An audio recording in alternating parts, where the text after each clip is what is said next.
The story begins with Sarah, a curious college student who discovers an ancient, seemingly endless staircase in her university's old library, igniting a thrilling adventure that soon turns terrifying.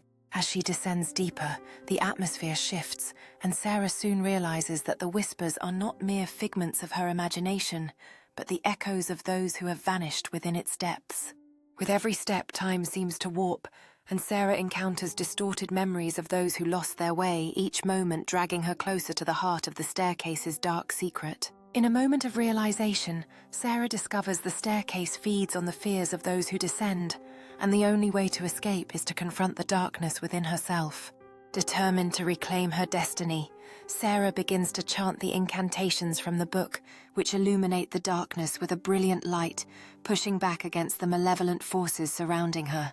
As the light intensifies, Sarah feels the weight of fear lift, transforming the endless staircase into a pathway of escape where liberation replaces despair.